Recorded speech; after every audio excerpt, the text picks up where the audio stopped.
Well, bore da, good morning. Croeso i'n oedfa ni. Welcome to the service today. Thank you all for venturing out or for joining us online.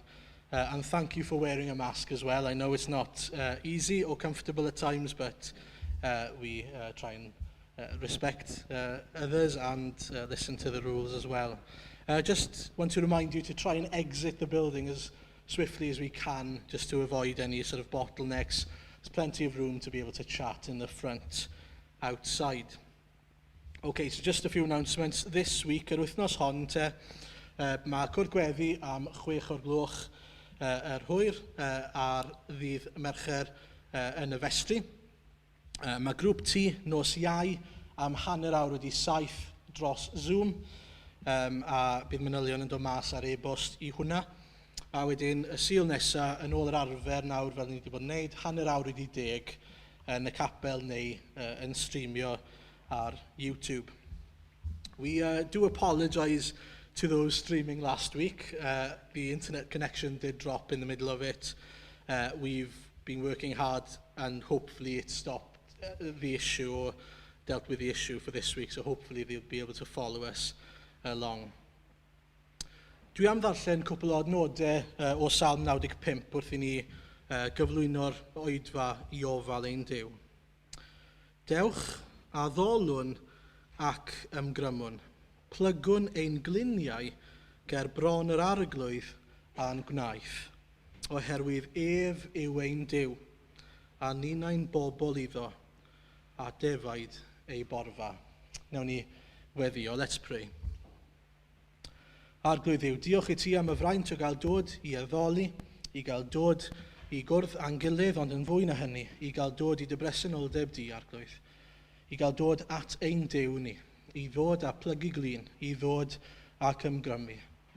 Father, we thank you for the privilege of being able to meet together, yes, to be in each other's company as brothers and sisters in Christ, but also and more so to be in your company, to meet with you, to hear you speaking to us and to be able to worship you in spirit and in truth. And so we pray, we bow the knee, we come and we submit ourselves to you and to your word this morning again. Please bless us, please speak to us, please deal with us according to our needs. In Christ Jesus, we ask all these things. Amen. Wel, yn gyntaf te, ni'n mynd I wrando ar recordiad o Oh the Deep, Deep Love of Jesus. We're going to listen to Oh the Deep, Deep Love of Jesus, but I couldn't find any Welsh words, so I have put the English ones up and we'll listen to the recording and meditate on the words.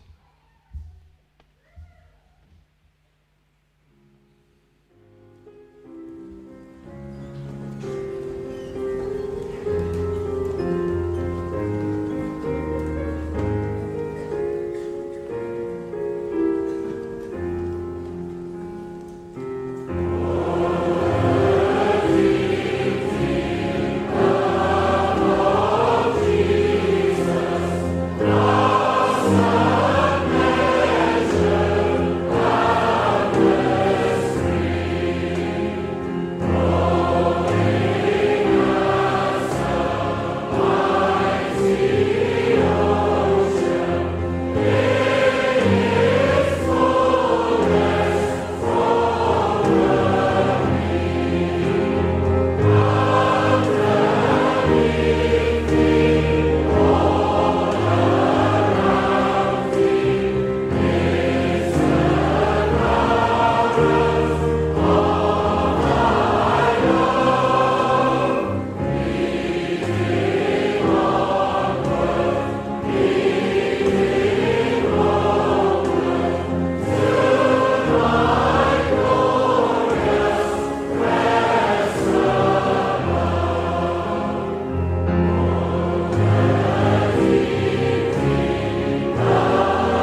Let's pray together. Nawn ni weddio.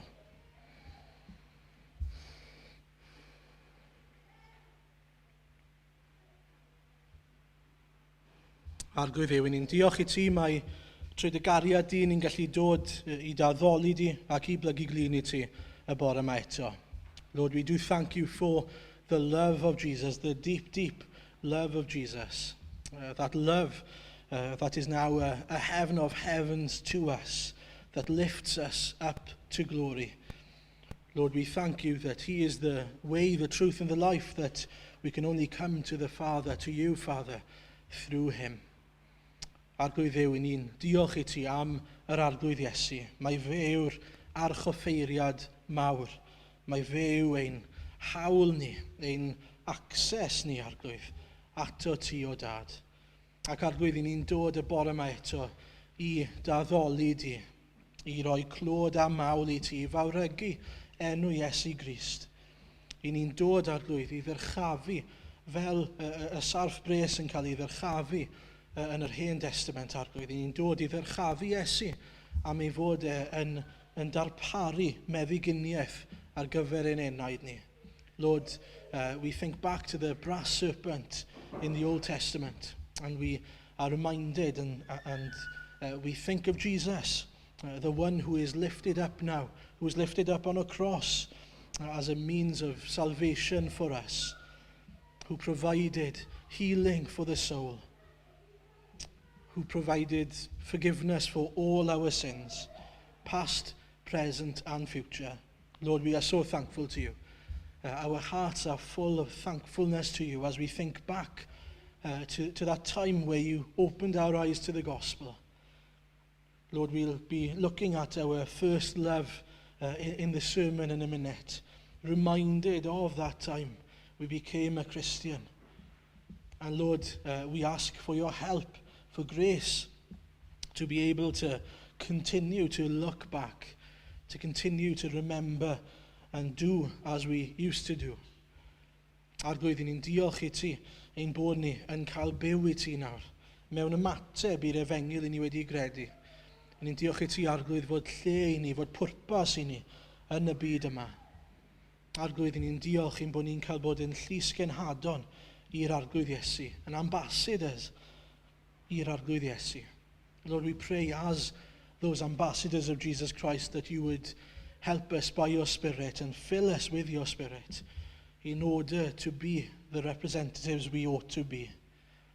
Lord, forgive us for the times where we have shied away from preaching Christ or from standing up for the gospel. Lord, help us in our walk with you to be faithful to you, to endure.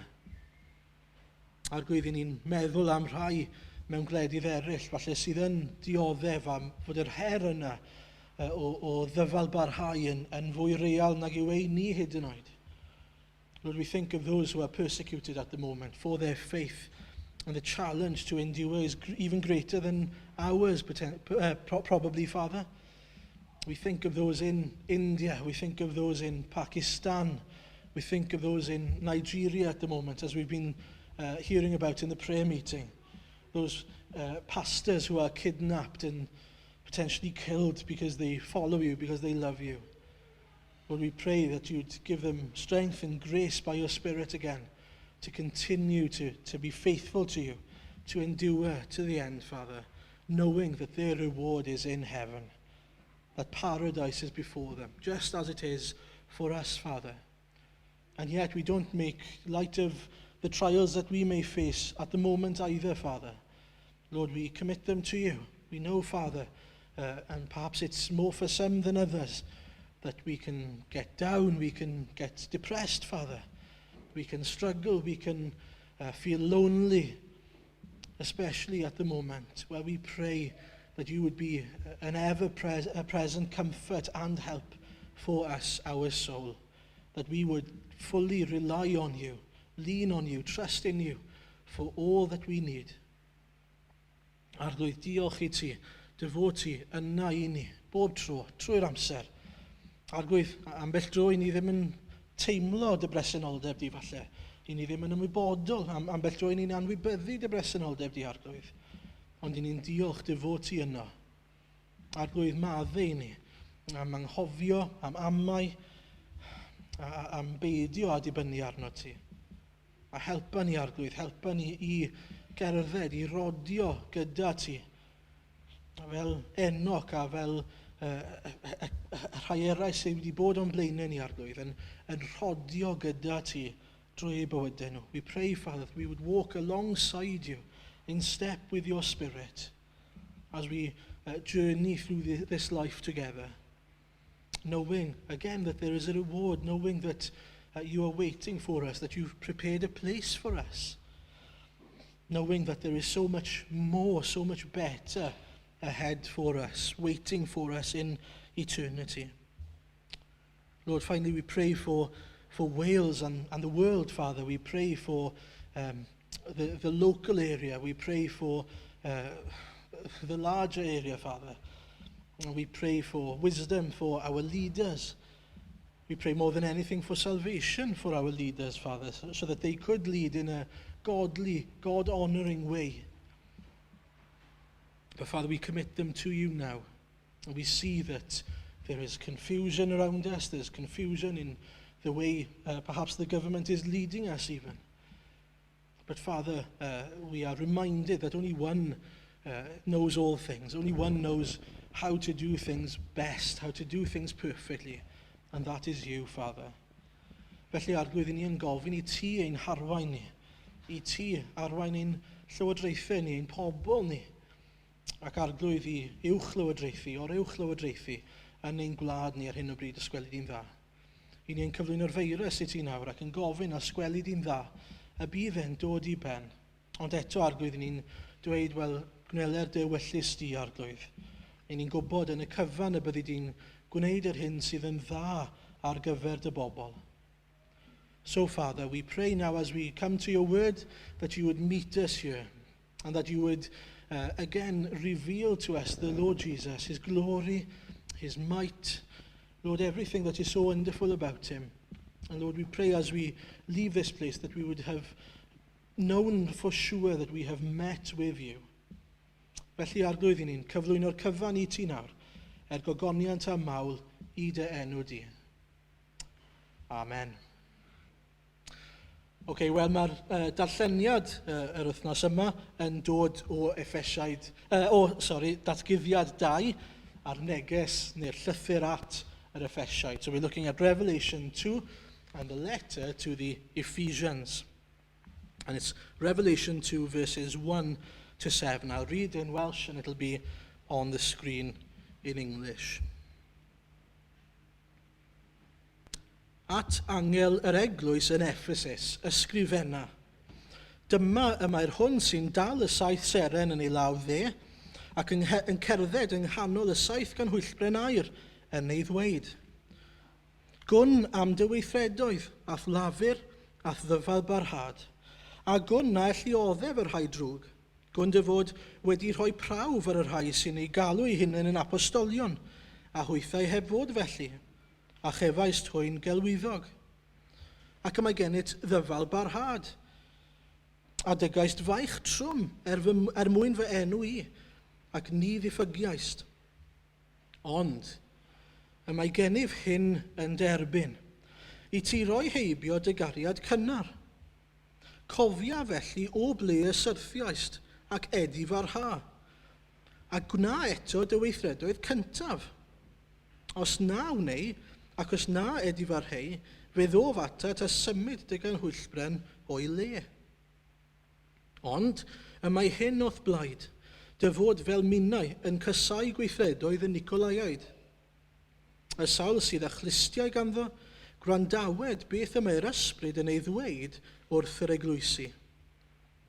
I'r sawl sy'n gorchfygu, rhof yr hawl i fwyta o bren y bywyd, sydd am haradwys Duw.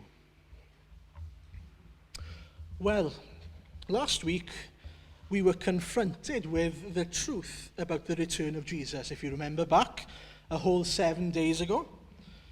And we were looking at its impact on our lives.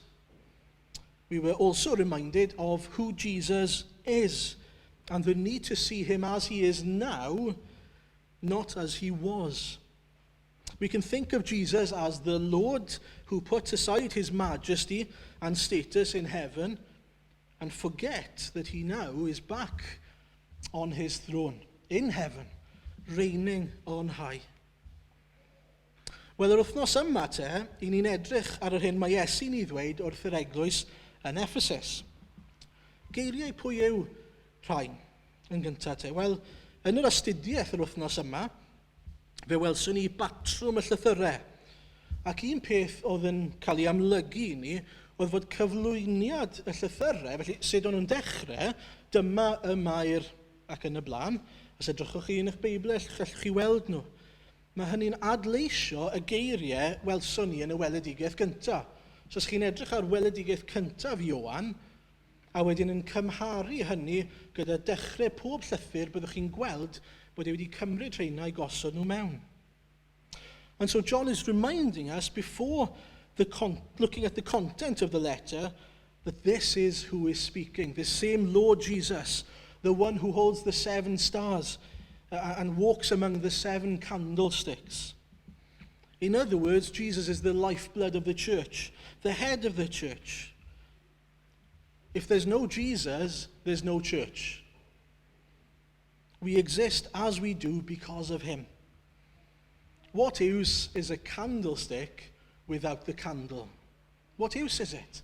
It's of no use whatsoever. Felly mae goleini'r efengyl Iesu Grist, pen yr eglwys, yn siarad fan hyn. A felly mae'n werth i ni wrando. A nid yn unig hynny. Os chi'n edrych, chi'n gweld fod Iesu'n cerdded ymysg yr eglwys. Mae Iesu'n cerdded ymysg y canwyll brennau yma. Os ydyn ni'n unig, os ydyn ni'n stryglo gyda diffyg cymdeithas, fel mae'n sicr gallwn ni wneud ar hyn o bryd, dyna gysur yw ein ni yw gwybod fod Iesu Grist yn ein plith ni. Fod Iesu Grist yn cerdded ymysg ei eglwys. Mae e yna, yn ein canol ni. Mae e gyda ni. A nid yn unig hynny bod e gyda ni, ond fe yw'r cwmni gorau allwn ni gael. Okay, so who is he talking to? Well, of course he's talking to the church in Ephesus. He's also talking to us, but specifically this is for the Ephesian church. So what do we know about them? Well, we know that the Ephesians, or that Ephesus itself was in the country we would now call Turkey, on the west coast. It was a prosperous place, especially with import and export.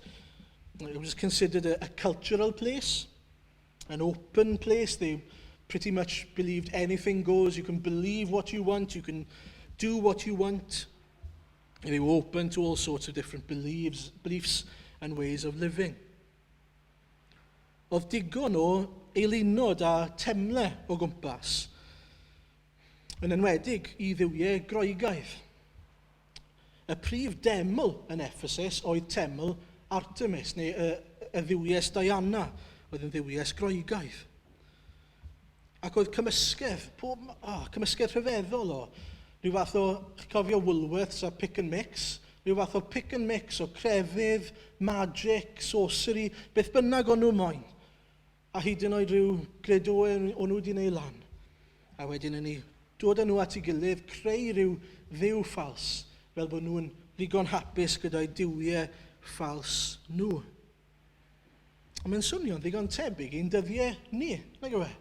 Faint o bobl ych chi'n nabod sydd yn credu pob math o bethau gwahanol, rhyw fath o pick and mix, o bob fath o grefydd. Fi'n hoffi hwnna am Cristnogaeth. Fi'n hoffi'r busnes mae Duw yn edrych arno ni, neu gymryd hwnna, a fi'n hoffi'r syniad bod angel yn edrych drosto neu gymryd hwnna. Ond sa'n hoffi'r busnes pechod, felly fi ddim am gymryd hwnna. Mae yna elfen yn sicr yn ein dydd ni o ryw pick and mix. And Jesus came into that exact situation, into the Ephesian situation here, into a place where they believed all sorts of different things, very similar to what we do in our town, in our country, I would say. And we will look at that in a minute, how he saved them. But just to remind us then, as we look at the letter, he's opening the curtains, if you remember from last week, to the spiritual condition of the Ephesian church. It's scary, but it's not to shame them. I think it's important to understand why he's opening the curtain to their lives. It's not so that they're shamed, but so that they can turn and experience the love and the blessing of being right with Christ, experiencing Christ as they are intended to, and for him to lead them to sanctification and being that beautiful bride that he has intended for them from the beginning. Felly ni am edrych ar 4 peth yn y llythyr yma o fewn yr eglwys yn Ephesus. Y da, y drwg, yr her a'r goblygiadau. Syml iawn. Firstly then, the good. The church began when Paul was sent there to preach the gospel. He preached the message that Jesus was the only one that can save. A dyma'r ymateb maen nhw'n ei gael yn actau 19, adnod 17-20. Chi edrych yn eich Beibl os chi moyn, neu maen nhw lan ar y sgrin. Daeth hyn yn hysbys i'r holl Iddewon a Groegiaid oedd yn byw yn Ephesus, a dychrynnodd pawb, a chafodd enw'r arglwydd Iesu ei fawrygu. Daeth llawer o rhai oedd bellach yn gredinwyr, a chyffesu ei dewiniaeth a'r goedd. Casglodd llawer o rhai a fi'n ymarfer a swynion ei llyfrau ynghyd, a llosgi yngwydd pawb, cyfrifwyd gwerth yr rhain, a'i gael yn 100,000 o ddarnau arian. Felly, yn ôl nerth yr arglwydd, yr oedd y gair yn cynyddu ac yn llwyddo. One thing that strikes me here, such was their love for Jesus and their fear of God now, that they, number one, confessed their sins, but then they gave everything up. They gave all their treasures up for the sake of the gospel and for knowing Jesus. They brought all their scrolls, didn't they, and they burned them. A'i gwerth nhw oedd 50,000 drachma. Falle bod hwnna'n golygu dim byd I chi. Oedd drachma yn gyflog 1 diwrnod. Felly ni'n sôn am, fi wedi gwneud y maths I chi, gweld eich pen chi'n ticio, mae'n iawn, tua 137 o flynyddoedd o gyflog. Dyna ni'n sôn am fan hyn. Mae pobl clyfrach na fi, yn amcangyfrif fod hyn yn cyfateb I ryw 3 I 4 miliwn o bunnoedd. Dyna'r gwerth y sgroli yna. Felly maen nhw'n dod â gwerth 3-4 miliwn o bunnoedd o sgroliau, o nonsens, ac yn ei llosgi nhw. Maybe you're thinking to yourself, why not just sell them? Well, they didn't want anyone else believing the lies that they once believed. They wanted them gone in order for others to see Jesus for who he was. What a big sacrifice out of love. They were invested in their sorcery beforehand. They must have been, imagine how much money they spent on these scrolls. But Jesus was worth so much more. Jesus is worth so much more than any valuable scrolls. Dwi'n credu bod yna gymaint I ni ddysgu fan hyn. A mae'n anogaeth I ni fan hyn. Mae pobl wedi buddsoddi yn ei lunod nhw ar hyn o bryd, nawr, yn gyfyrddin. Mae pobl wedi investo yn nhw. Maen nhw'n meddwl mae dyna'r peth mwyaf gwerthfawr sydd i'w gael.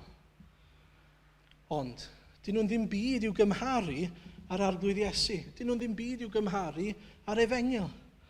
Does dim gwerth mewn gwirionedd iddyn nhw. Fel mae Paul yn dweud yn ysmaen, yn cyfrif y cyfan yn sbwriel i'w gymharu ar rhagoriaeth y profiad o adnabod Iesu Grist. Wel, beth allwn ni wneud te? Wel, yn gyntaf, mae angen I ni weddio arglwydd dangos dy hunan iddyn nhw. Ond yn fwy na hynny, mae eisiau ni fawrygu enw Iesu Grist. Codi enw Iesu yn uwch. Dangos mor arbennig, mor werthfawr yw I bobl yn cwmpas ni. Fel fod pobl Caerfyrddin yn llosgi ei eilunod nhw ac yn dilyn Iesu Grist. So these people, they turn to Jesus. But did you notice that causes a reaction in other people? It causes a riot. If you were to read on in Acts chapter 19, you'd see that it causes this massive riot, this massive reaction. The people at the time in Ephesus were worried about the fact that these Christians weren't buying these expensive scrolls anymore. They weren't committing to their way of life anymore. And so they rebelled against these new believers. A na fe, gwers arall bwysig I ni fan hyn. Mae'r Efengyl yn creu cynnwrf. Mae'r Efengyl yn creu ymateb. Ymateb da pan mae pobl yn derbyn, ond ymateb anodd pan mae pobl yn gwrthod ac yn ymladd yn ôl. Dyna oedd yr achos I bob un o'r eglwysi yn llyfr datguddiad. Ond nhw'n stryglo, oedd pobl yn dod â cynnwrf yn ei herbyn nhw. Ydyn ni'n disgwyl brwydr? Ydyn ni'n disgwyl yr ymateb yma? Pobl i'n cysau ni mwyn pregethu'r Efengyl, mwyn dod I nabod Iesu Grist? Felly, maen nhw'n llosgi eu cyn-drysor mwyn ennill Iesu Grist. A dyna oedd y broses yna o losgi'r cyfan mwyn ennill Crist sydd yn dangos I ni, yn brawf I ni, o'r cariad sydd ganddyn nhw nawr tuag at Iesu Grist. Dyna sy'n dangos I ni bod nhw'n serious, ynddo fe? Bod nhw'n fodlon llosgi'r holl bethau yma mwyn cael Iesu Grist. Ildio'r cyfan. And Jesus says in the letter that he sees the good about them. He looks at the Ephesian church and he sees that they are resilient, they are faithful, they are enduring. They were able to spot false teaching and reject it by now. And this may well be a challenge for us, especially if you're struggling to follow Jesus' commands faithfully and stand up for the truths of the gospel. Oedd yr eglwys yn Ephesus wedi ymrwymo I Iesu Grist, yn llafurio yn enw Iesu Grist. A felly'r her cyntaf I ni ganddyn nhw yw, ydyn ni'n dyfalbarhau? Ydyn ni'n sefyll yn gadarn?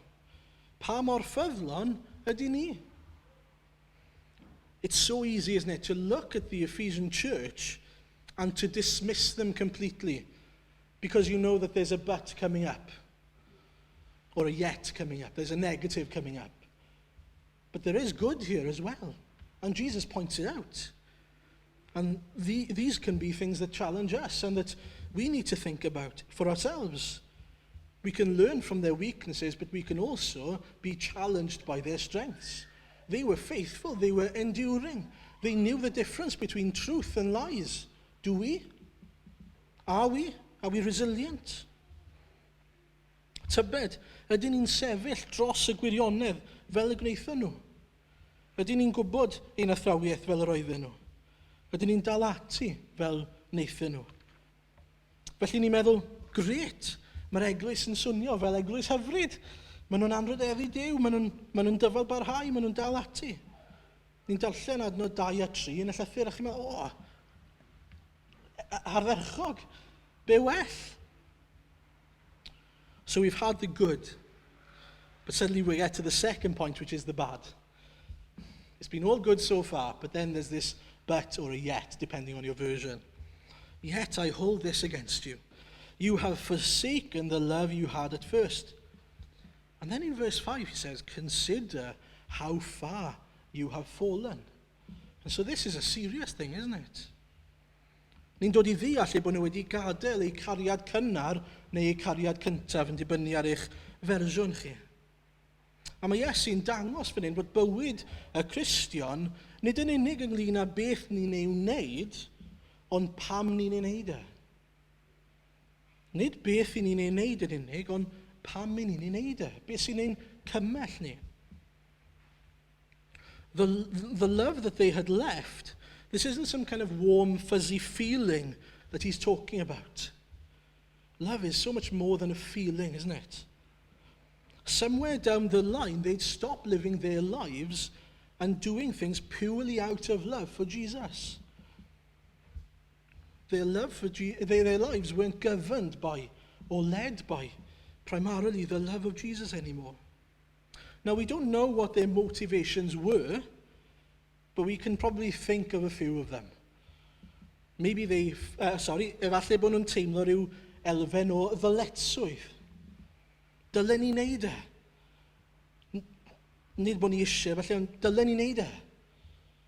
Falle bod nhw'n teimlo balchder. Fi'n gwybod bod fi'n iawn, a felly maen nhw'n wrong, a dwi eisiau dangos iddyn nhw bod nhw'n wrong. Falle bod nhw'n mynd trwy'r motions, yn gwybod, wel, dyma be fi'n wneud fel Cristion, a dyma be fi wastad yn mynd i wneud. And although we don't know why, what we do see from Jesus' words is that they become cold towards Christ and towards each other as well, despite the fact that outwardly they were still doing what they were supposed to do. Mae dau beth I fi yn cael ei amlygu fan hyn. Yn gyntaf, gallwn ni wneud pethau yn enw Iesu Grist heb ei cymell gan gariad tuag at yr arglwydd Iesu Grist. Heb bod ni'n cael ein motivatio gan gariad tuag ato fe. Ac yn ail, gallwn ni fod ag athrawiaeth cywir, dysgeidiaeth gywir, ond heb ei garu fe fel y dylen ni. To illustrate the point, I'm going to give you an example, and this is purely an example, so don't read too much into it. I do cook at times. I can cook my wife dinner, but what are my motivations? Falle bod fi'n neud e mwyn bod ar y blaen, one-upmanship. Neu falle i'w phrofi hi'n anghywir a dangos mod i'n gallu coginio. Falle mod i'n neud I stopio'r cwyno, mod I byth yn gwneud unrhyw beth o gwmpas y tŷ. Falle mod I eisiau dangos fy hun, dangos faint y chef arbennig ydw I. Falle mod i'n neud oherwydd bod gen I ryw ymdeimlad o ddyletswydd. Dylen ni wneud bob hyn a hyn. Ond gobeithio mod i'n neud achos bod fi'n ei charu hi. Gobeithio bod fi'n neud achos bod fi'n ei charu hi. And so, remembering your first love, in the context of this letter especially then, is to go back to basics, to go back to the beginning, and remembering why we do everything we do, why we are who we are as Christians, and why we live as we live. We go right back to that time where our eyes were first opened, and when we saw Christ for who he truly is. Chi wedi gweld y fideos na ar y we o blant a pobl yn cael cochlear implant. Fel cael implant tu ôl i'r glist, ac maen nhw'n fyddar ac yn sydyn maen nhw'n gallu clywed am y tro cyntaf. Fi wrth y modd gyda nhw oherwydd mae wynebau nhw fel petai yn goleio, achos maen nhw wedi profi rhywbeth cyfan gwbl newydd. Mae byd nhw wedi newid yn llwyr. Yn sydyn maen nhw'n clywed llais y person maen nhw'n ei caru. And as we look back, and we should be doing that daily, by the way, and remind ourselves of the gospel, we are taken back to the first time Christ revealed his love for us. He opened our ears to hear the gospel, or our eyes to see who Jesus is and his love for us, and to see and to hear of his actions of love on the cross. And then we are reminded of our first love for him, because he first loved us, of course. The sacrifices were made, that we made, for the sake of Christ, out of love. The choices we made out of love. Do you remember? Think back to when you became a Christian. Think back to how you would give everything up for the sake of Jesus Christ, just as they did with the scrolls in Ephesus.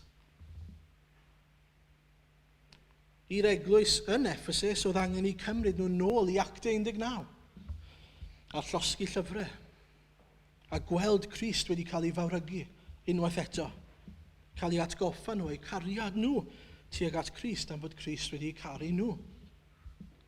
A nid yn unig bod nhw'n ddiffygiol yn eu cariad at Iesu, dydyn nhw ddim yn caru ei gilydd chwaith. Sut allwn ni garu ein gilydd heb yn bod ni'n caru Duw yn gyntaf?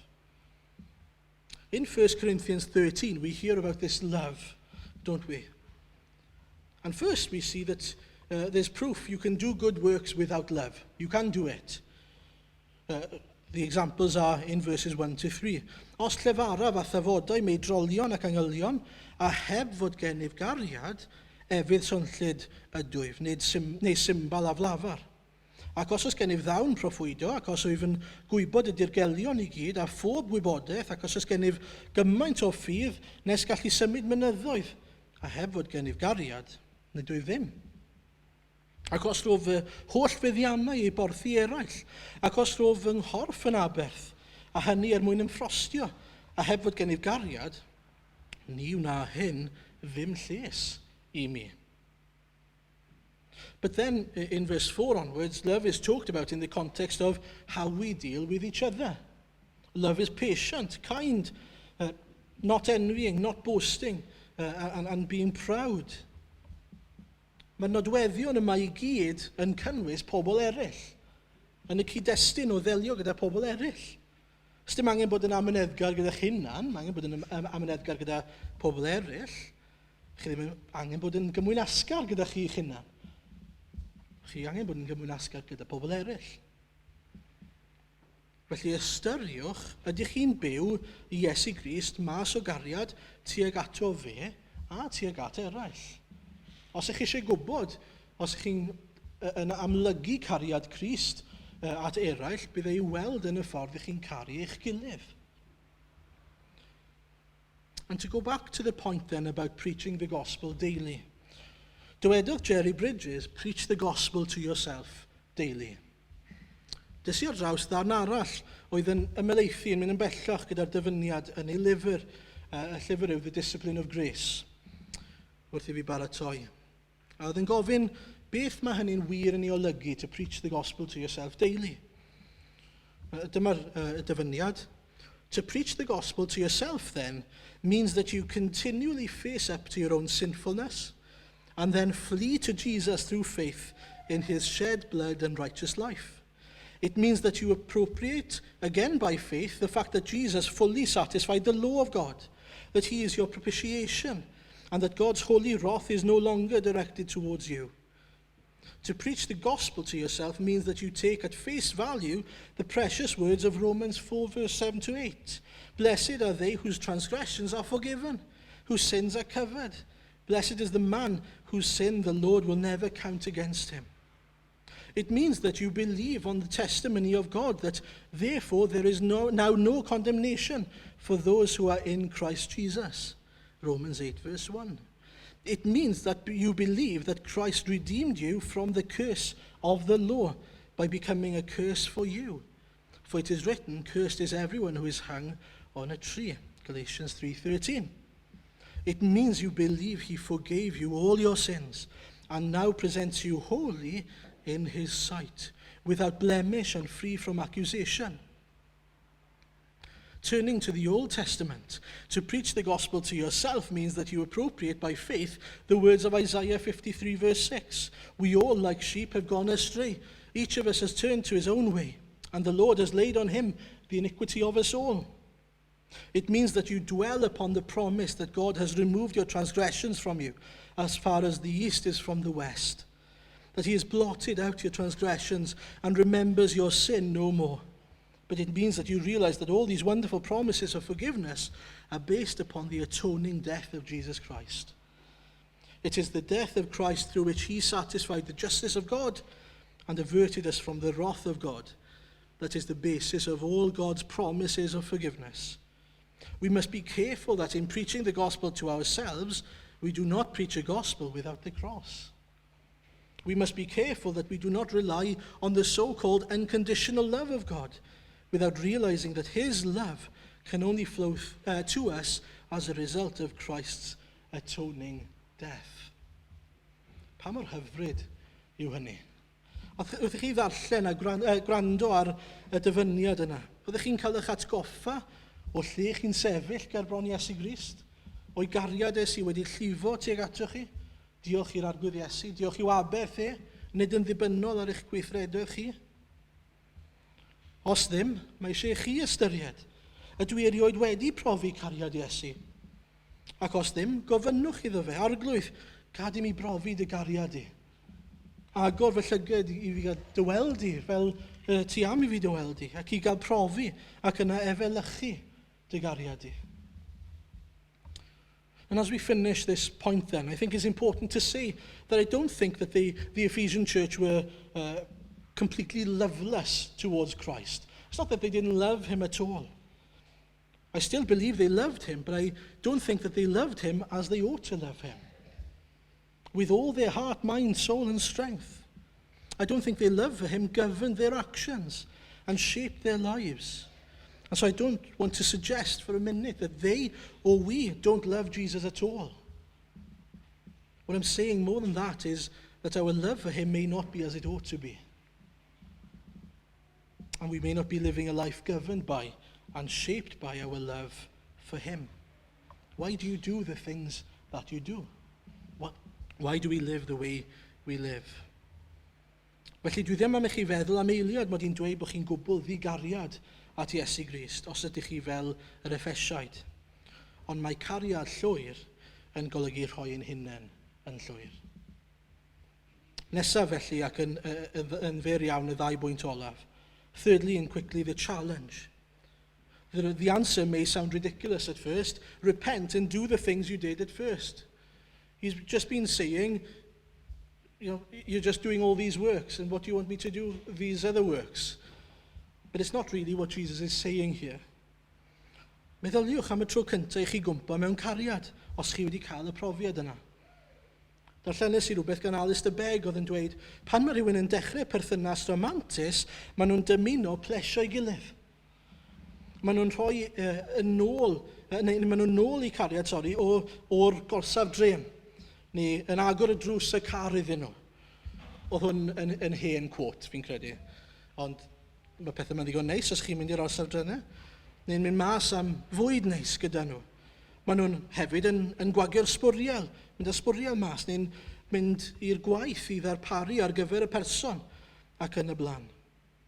Mewn geiriau eraill, beth bynnag maen nhw'n ei wneud, maen nhw'n cael ei gyrru a'i cymell gan y cariad tuag at y person arall. Now, after a few years of marriage, you can lose sight. You can become lazy. You can forget that love. And you start resenting taking out the bins. You start being angry about the need to pick up your loved one from the train station, or you don't bother opening the door for them anymore. Well, this is effectively what Jesus is telling the church. In all that you do it as you did at first. Do it because you have a love for me, but you've forgotten this love. Keep it fresh in your heart, in your mind, in your soul. And to finish, yn bedwerydd, y goblygiadau. Os naw neu, ac os na ydi farhau, fe ddof atat a symud y ganhwyllben o'i le. Y sawl sydd â chlustiau ganddo gwrandawed beth y mae'r ysbryd yn ei ddweud wrth yr eglwysi. I'r sawl sy'n gorchfygu rhofer hawl i fwyta o bren y bywyd sydd ymharadwys Duw. So if you do not repent, Jesus will take away the lampstand, he says. He doesn't say he will remove the light, but he will remove the lampstand. In other words, they won't be a church anymore. They won't be a church of Ephesus anymore. Without love, we can't be a witness to those around us. We can't serve as the body of Christ. And so it won't exist anymore. We'll never grow and flourish as a church. And so no love equals no church.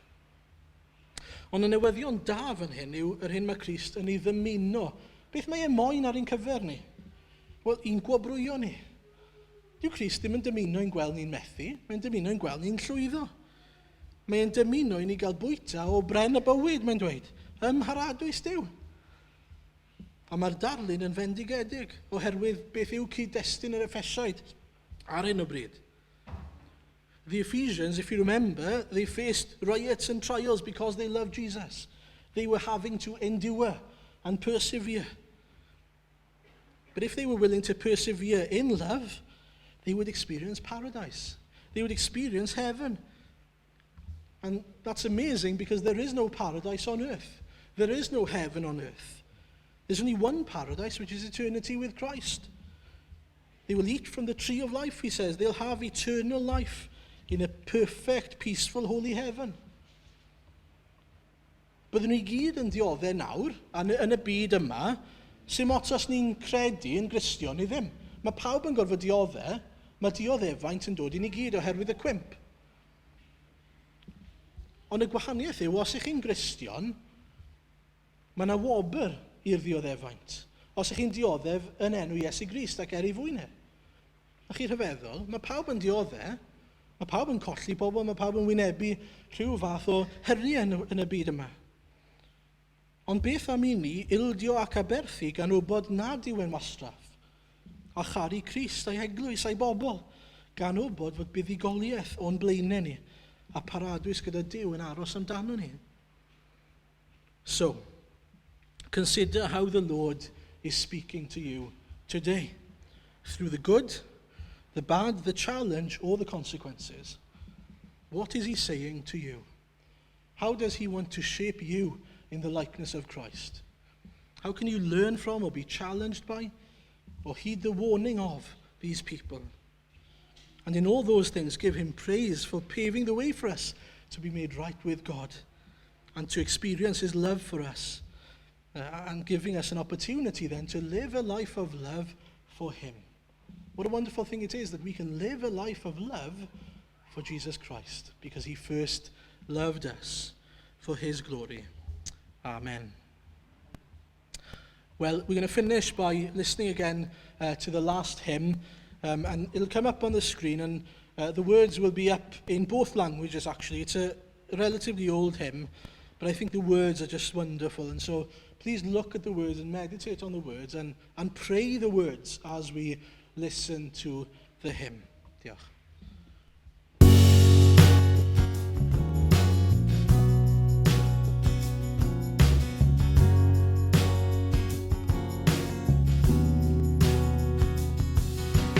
Dyra i ni weld o'r newydd, mae ti arglwydd yw ein rhan. Aid dy bresenoldeb hyfryd, gyda thweision i bob man. Tyrdi lawr, arglwydd mawr, rho dy fendith yma nawr.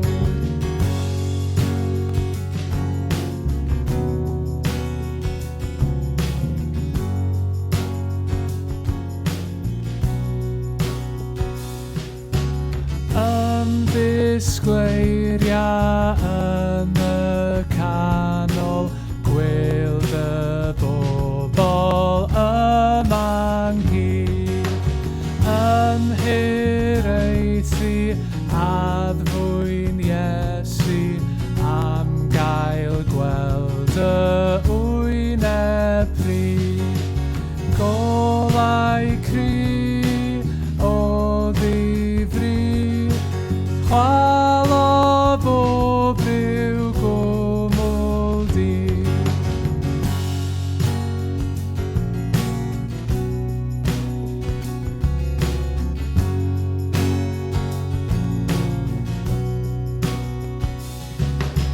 Dyed yr awelon hyfryd, effaith ysbryd gras i lawr, llifed ato mafon bywyd, darddo dan yr orsedd fawr. Arglwydd da, trig ar ha, ysychedig rai dyfrha. Arglwydd da, trig ar ha, ysychedig rai dyfrha.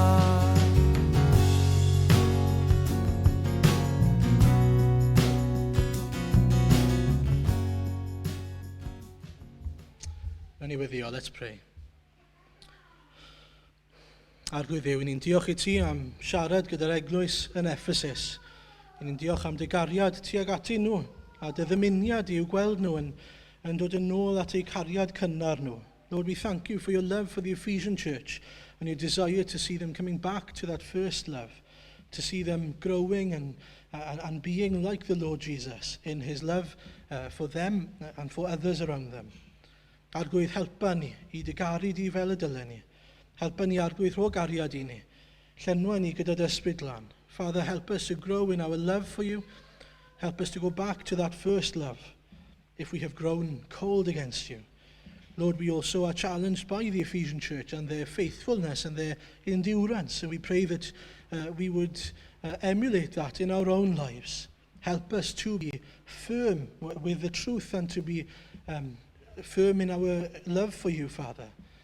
We pray, Father, that we would do everything in love for you. Help us then, we pray, and continue to speak to us now as we go home and continue to meditate over the things we've heard. For your name's sake and for your glory. Amen.